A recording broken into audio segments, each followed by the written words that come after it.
Muchísimas gracias por continuar con este su telediario 1+1. Hay que dar la bienvenida a don Francisco Domínguez Brito, que viene de Santiago a Vine participar anoche en el ahí para programa. no. Yo ya de los días que uno le pasa que se levanta a las 4:30, 5 de la mañana, que no me gusta. Y, pero ¿y qué hago yo tan temprano para el bendito programa si todavía a las 7? Y ustedes los ibaeños, para venir No, yo aquí... vengo los martes y me voy los jueves y varía. No, Ok. cuando tengo un programa temprano. No, naturalmente que uno lo encuentra cada día más lejos. Eso, ¿verdad? Bueno. Ahora, Magistrado, ¿y con la...? explícame esta buena mosura, ¿de dónde es? Ay, Sí, gracias. sí, me dicen, usted sabe. Wow. Dígame, magistrado, ¿cómo es la supercandidatura presidencial?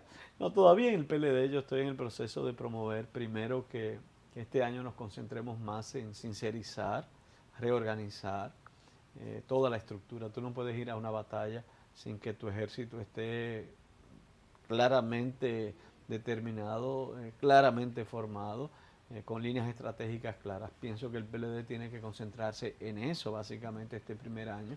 Eh, Saber cómo vamos a hacer el trabajo territorial, el trabajo sectorial. Me gusta lo que se está haciendo ahora los lunes, donde hay propuestas, no solamente críticas. Ese es el PLD que ¿Lunes es nosotros una reunión? necesitamos. ¿Qué se está No, haciendo los los lunes, las lunes? ruedas de prensa que se están Ok, ok, dando, ok. las Ok. propuestas, yo creo que eso es muy positivo. Igual el PLD tiene ahora que concentrarse en ver cómo captamos jóvenes, oportunidades para ellos, espacios para Pero ellos. mientras usted está pensando así, le pueden comer los caramelos, Es que porque hay otros que están corriendo, que corran. corriendo Cada y... quien tiene que defender lo que cree y lo que entiende que es lo correcto. Habrá personas que entienden que lo más importante ahora es una aspiración meramente presidencial al margen de la estructura partidaria. Yo respeto, yo creo que eso también puede tener sus verdades desde el punto de vista del que promueve ese tipo de acción. Sin embargo, en nuestro caso, creo firmemente de que el PLD tiene que trabajar mucho a lo interno, Mm.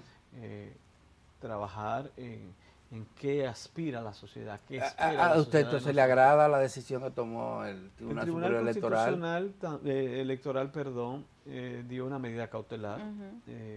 Probablemente en esta o la próxima semana Eso salvó al PLD de una situación dará, difícil. no al PLD, si el tribunal mantiene la posición, probablemente va a trazar unas líneas generales para todos los Para todos los partidos Para todos partidos. los políticos. Sí, pero partidos. digo en el caso del PLD, No, porque ya ustedes sí, tenían fijado una fecha. había una fecha, pero creo que es mucho más trascendente y, y la democracia de la República Dominicana pudiera salir fortalecida en la medida de que las interpretaciones puedan ser homogenizadas, si se quiere, o validadas por el Tribunal Superior Electoral o por los tribunales correspondientes. Ahora, yo te decía, el gran reto de nosotros ahora como Partido de la Liberación Dominicana es ver cómo captamos, sobre todo jóvenes, cómo inspiramos a los jóvenes, cómo el joven se engranoja porque sienta que el PLD tiene una causa, tiene una razón por la cual existe, por la cual cambiar, transformar una sociedad en la cual nosotros vivimos.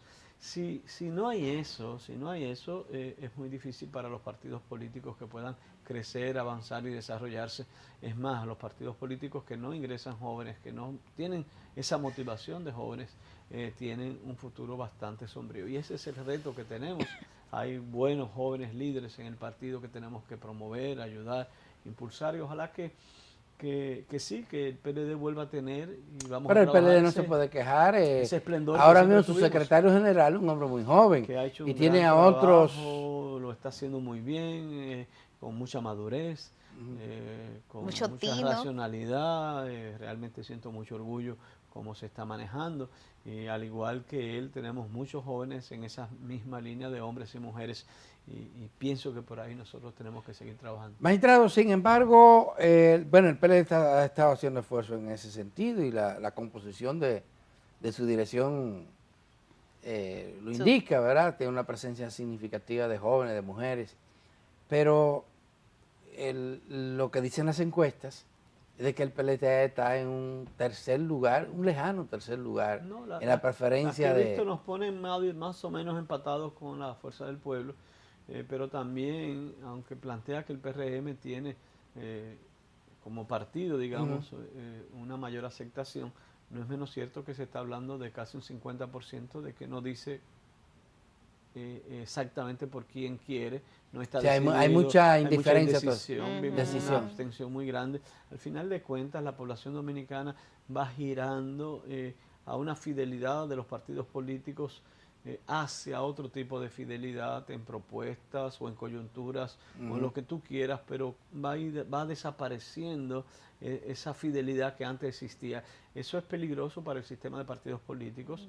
Y Los para la partidos democracia. políticos son la base de la democracia, pero por un lado también es conveniente porque quita esa fe ciega en los partidos y obliga a los partidos a presentar candidaturas, propuestas que verdaderamente respondan a las necesidades de la gente, que tengan una visión de país, un comportamiento ético, un compromiso de nación, un dominio de los temas, que la población le exija a los partidos. Yo no voy a votar por mi partido porque sí, porque las élites me imponen un candidato. Yo voy a votar por ese candidato siempre y cuando reúne las expectativas que tengo como ciudadanía. Hoy ustedes hablaban de educación, aquí hay temas que son fundamentales, el tema de la pobreza, que nosotros y que tú trabajas también tanto.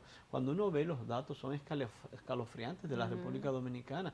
Tú tienes 60.000, 80.000 niños de la República Dominicana en un nivel de desnutrición realmente crónico y uno no lo cree, uno simplemente piensa que eso es en África y cuando tú ves todos los informes de pobreza de la República Dominicana, te das cuenta que aquí hay situaciones muy graves. ¿Cuántas personas, Adalberto, viven hoy en pisos de tierra? Pisos de tierra, como si fuese, vuelvo, digo, al país más pobre de África, niños de 2 años, de 3 años, simplemente correteando en ese piso de tierra, adolescentes de 12, 13 años, niñas, escuchando a sus padres teniendo relaciones sexuales porque duermen todo uno al lado de otro, higiene de esa misma niña o adolescente realmente destruida por el ambiente en que rodea. Estamos hablando de un porcentaje sumamente considerable.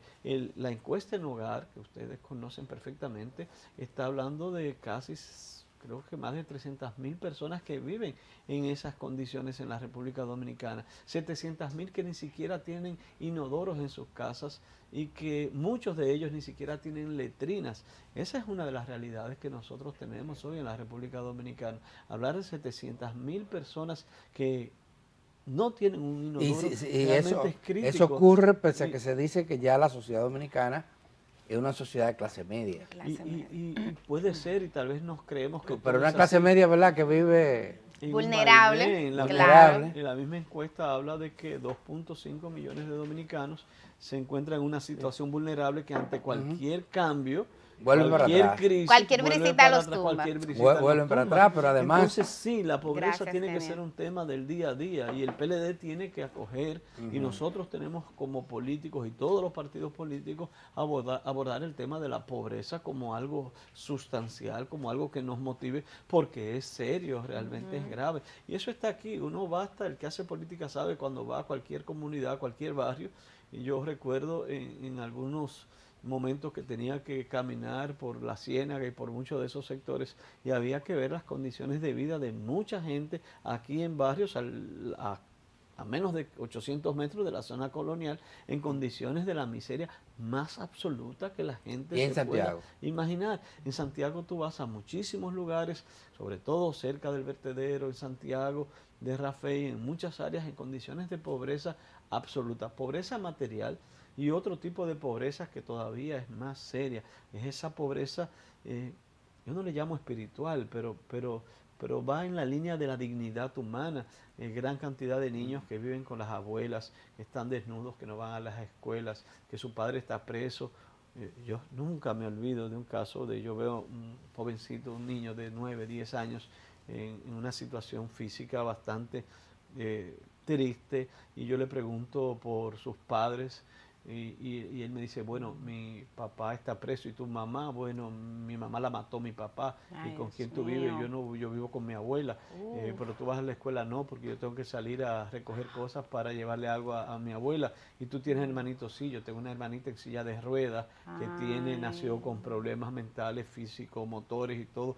Y tú Wow, dices, y son cuántos cuadros, ¿qué tú dramas. esperas de un niño así? Entonces, Hay muchas situaciones bastante complejas y ojalá que nosotros los políticos Bueno, seamos parte sensibles con el de tema de la pobreza y que no se olvide nunca, que no nos creamos que somos que somos ricos, ricos. no, aquí hay mucha pobreza en la La República pobreza Dominicana. se atribuye a muchísimas causas, pero hay un hecho que llama la atención de los organismos internacionales y de los estudiosos locales, que son los niveles de distribución de la riqueza que produce la nación. La nación ha estado creciendo económicamente, casi de manera sostenible, con algunos periodos muy Bueno, breves somos uno de los países de de mayor crisis. crecimiento de América Latina Sin sostenido en embargo, los últimos 25 años. la población vive en condiciones difíciles, una parte de la población, como usted señala. Fíjate qué contradicción. Somos uno de los países de mayor crecimiento de América Latina en los últimos 25 años, de mayor inversión extranjera, de mayor estabilidad económica y política. Somos un país que muchas veces nos han llamado el milagro económico de Centroamérica y del Caribe. Y realmente tenemos que sentir orgullo de que en República Dominicana hay alternancia política, no se dan las crisis que vemos en muchísimos otros países. Pero por otro lado, a pesar de ese crecimiento material que nosotros observamos, tú notas que hay algo como que no cuadra, hay algo como una contradicción dentro del tuétano de nosotros como sociedad y se refleja básicamente en el capital humano. La formación de nuestros jóvenes no es la mejor, somos los que tenemos el índice de formación más bajo en ciencias, en matemáticas, en lectura comprensiva. La educación ciudadana, si se quiere. Ustedes hablaban de dar clases de moral y cívica. Yo me quedo a veces pensando, bueno, sí, eso es bonito, pero yo no creo que necesariamente un maestro con una fichita diciendo cuáles son los valores, 1, 2 y 3, y el estudiante que lo escriba en un cuadernito mal escrito, realmente va a transformar a ese ser humano que nosotros pretendemos. Aquí hay serios problemas en nosotros como ciudadanos, en nuestra formación, en la formación de nuestros hijos, en la calidad de la educación, no solamente académica, sino integral. Y esa dicotomía, esa contradicción que se va viendo en ese desarrollo material de la República Dominicana con ese desarrollo de la persona, del ciudadano, creo que es bastante preocupante. Vamos en camino diferente, a pesar de jóvenes estrellas, a pesar de tanta gente que se prepara, linda, pero en sentido general, hay muchas deficiencias. Nosotros no estamos preparados para lo que viene en el mundo, la tecnología, la inteligencia artificial. Nosotros estamos todavía trabajando con una economía casi primitiva en muchísimos puntos. La agricultura se basa en mano de obra barata haitiana, no hay una tecnificación, no hay la formación para ello. La construcción radica básicamente en procesos similares, rústicos, simplemente de mano de obra intensiva, también extranjera. Nosotros no nos estamos preparando para que aquí se pueda implementar una industria en sectores como la química o la tecnología, porque no tenemos los recursos humanos. Hay áreas que somos muy buenas, como el turismo de salud, el turismo ambiental, el turismo de playa. Sin embargo, tenemos el mismo problema, hasta qué punto estamos preparando el personal humano para ello. Yo tengo amigos que trabajan mucho con el tema de los restaurantes, que dedican su vida a formar jóvenes no como un sacrificio, sino como un estilo de vida. Y él me dice que el gran problema que tenemos aquí son los recursos humanos. Nosotros no tenemos camareros, nosotros no tenemos chefs, nosotros no tenemos la formación que requeriríamos para el desarrollo que tiene la República Dominicana. A mí me Y hay gustaría poco estímulo para eso, porque los salarios que ganan entonces, son muy bajos. no nos concentramos. Si hay una mezcla de que queremos salarios altos, pero tampoco hay la productividad ni la formación para ello. Entonces es un círculo vicioso. ¿Cómo yo te doy salarios altos si yo no produzco lo suficiente? ¿Cómo yo logro salarios altos si no hay las riquezas que estamos generando? Entonces siento que República Dominicana, y vuelvo a nosotros los partidos políticos, deberíamos llevar estos temas al debate y ver cómo nosotros podemos salir de esa pobreza extrema, de esa pobreza vulnerable. Yo te debo el libro sobre el cambio climático que quedé de traértelo hoy. República Dominicana es uno de los países más vulnerables ante el cambio climático. Hablábamos de que 2.5 millones de personas están en una situación de clase media vulnerable que con un empujoncito se va a la pobreza. Basta aquí que podamos venir en un proceso intenso de huracanes que afecten a la República Dominicana para nosotros vivir una crisis muy importante. Nosotros nos hemos salvado en los últimos 10 años de casi todos los huracanes que han pasado y hubo un año que fue récord. que nunca antes, desde que se estaban midiendo, se formaron tantos huracanes. Nosotros podemos vivir un momento similar y podemos ser afectados. ¿Qué sucedería? ¿Cuáles son las medidas de adaptación, Adalberto, que estamos tomando? El Acuerdo de París habla de que los países vulnerables deberían tomar decisiones que tengan que ver con la adaptación. Aquí hay que comenzar a soterrar todos los cables de la electricidad. ¿Por qué? Porque en toda esta costa, sobre todo el sur, un huracán puede tener consecuencias catastróficas para el sistema eléctrico, que ya de por sí es un desastre, y para todo el sistema productivo de la República Definitivamente Dominicana. que sí. La Magistrado, gente que vive en los ríos, ¿qué tú vas a hacer, Adalberto, al lado de magistrado, los ríos? hay un tema que está concentrando parte de la atención nacional. Tiene que ver con la relación dominico-haitiana. Se ha convertido casi en tema Sí.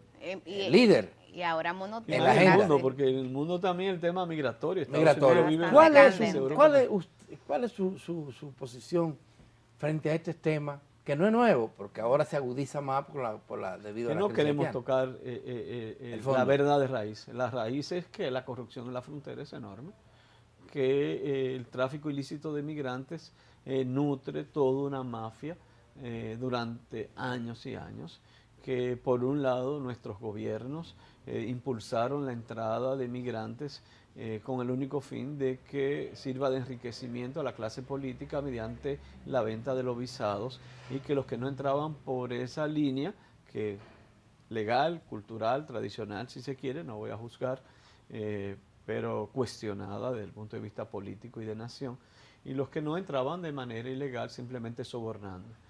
Aquí no se quiere decir que la mayoría de las personas que nosotros podemos deportar inmediatamente viene mediante soborno. Entonces, el tema no es lo que yo estoy diciendo ahora, porque esto es superficial.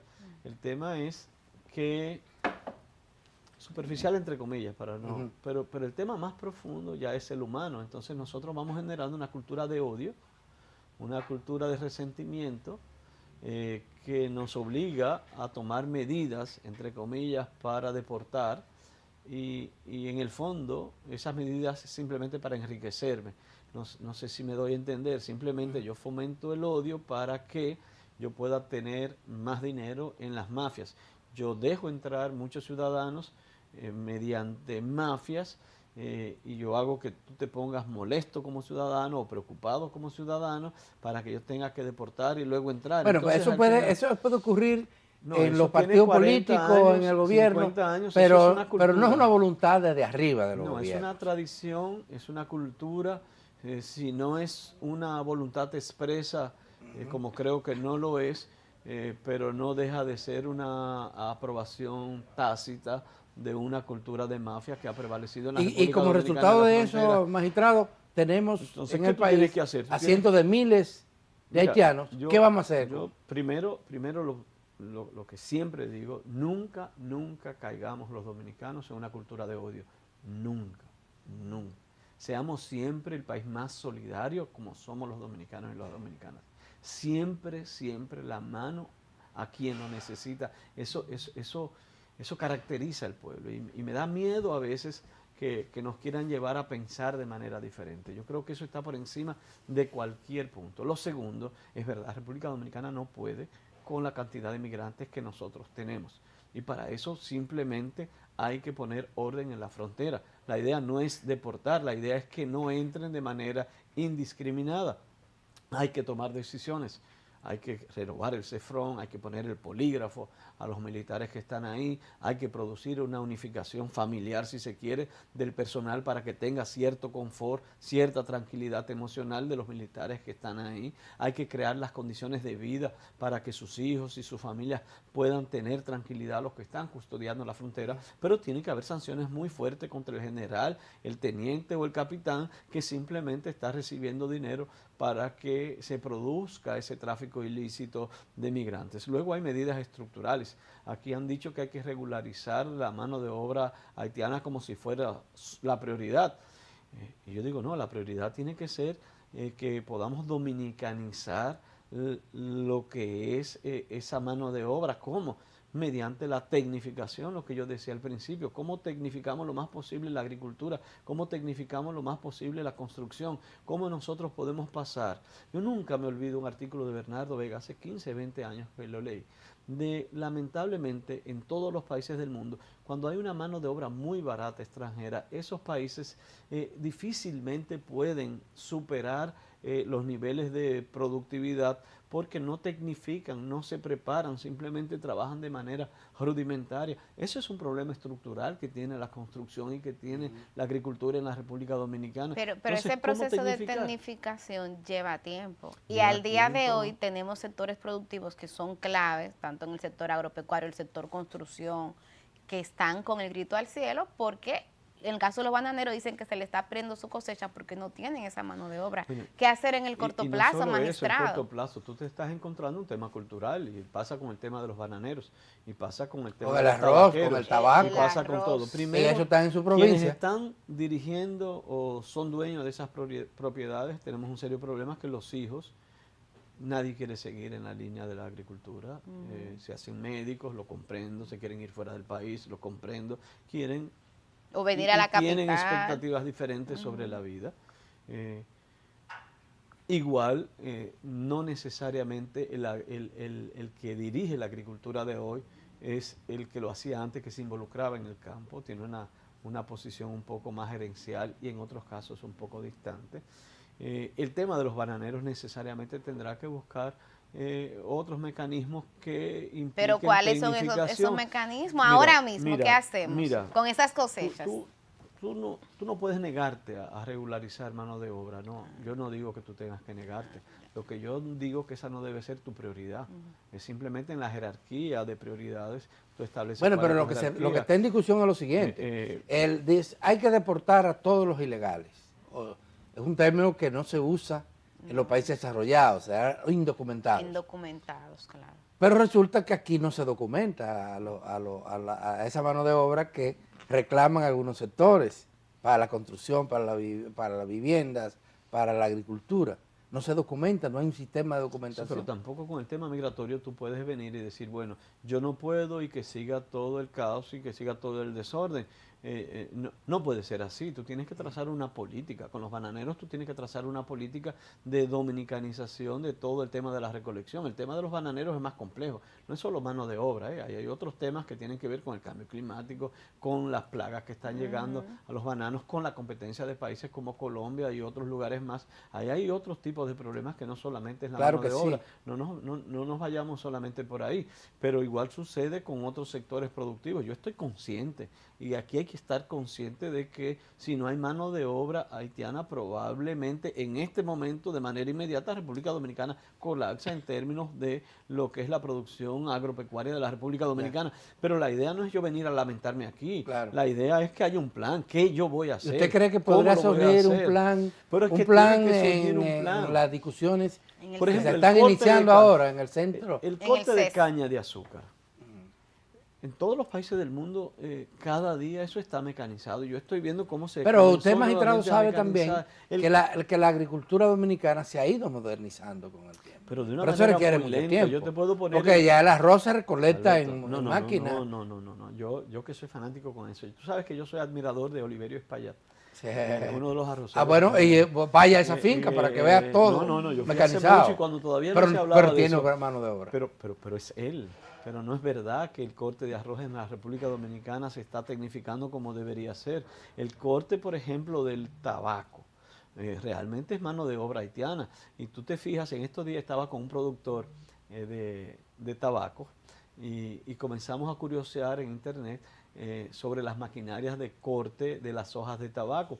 Y él me decía que se siembra en noviembre, se recoge en febrero, necesita 15 empleados para la siembra, necesita 5 permanentes para mantener chapeado todo, que no haya hierbas y que no haya malezas. Y luego para el corte de las hojas también necesita 4 o 5 y luego contrata 15 más. Creo que tiene 70 tareas de... Y fue una conversación interesante porque después de ahí comenzamos a discutir sobre la tecnificación, la mecanización.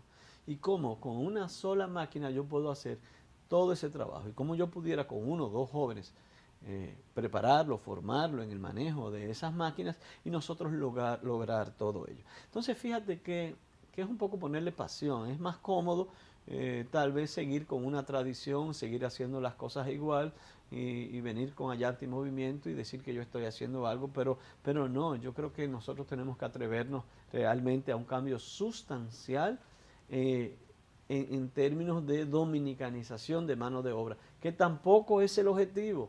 El objetivo fundamental es que nuestros hijos y nuestras hijas puedan tener un trabajo más digno, con valor agregado, con mejores salarios y que tengan mayores expectativas de cara a su crecimiento personal y a de sus familias. Y con trabajo rústico, con trabajo rudimentario, con pobreza en nuestra formación técnica, no es verdad que nosotros vamos a tener buenos ingresos. Magistrado, mil gracias por venir. Se me acabó pronto. Se acabó el tiempo pronto, que con usted es Yo como así. que hablé mucho. Eso fue lo que yo Pero comí. dijo muchas cosas interesantes, muchas cosas interesantes. Sí. Gracias por haber venido. Sí. Con Bueno, el permiso de todas las ustedes, bendiciones, un fuerte abrazo, una Altagracia Paulino. agradecida que la quiero, que ¿La mujer quiere? que sentó precedentes en la República Esa Dominicana. mujer no es fácil, ¿no? Y ojalá, yo sé que estamos terminando, pero ella que habló tanto y que defendió y que inspiró a muchos de nosotros, que hablamos de, por ejemplo, la leche, ojalá que un día la leche nos digan los letreros que es leche en polvo hidratada. Ah, no, ya está en eso. Que es Ella leche. está en eso, no no la Trabajando cuqué. mantequilla No la medida. cuqué. Yo quisiera ver que todos los productos, los dominicanos, podamos saber qué tenemos Exacto. y que no. Yo creo que eso va a ayudar a Ah, que bueno. las empresas sean más ricas y que haya mejores empleos y mejores salarios y mejor calidad en lo que comemos y nos alimentamos. Muy Qué bien. bien. Con el permiso de ustedes, hacemos una pausa y volvemos con Altagracia Paulino.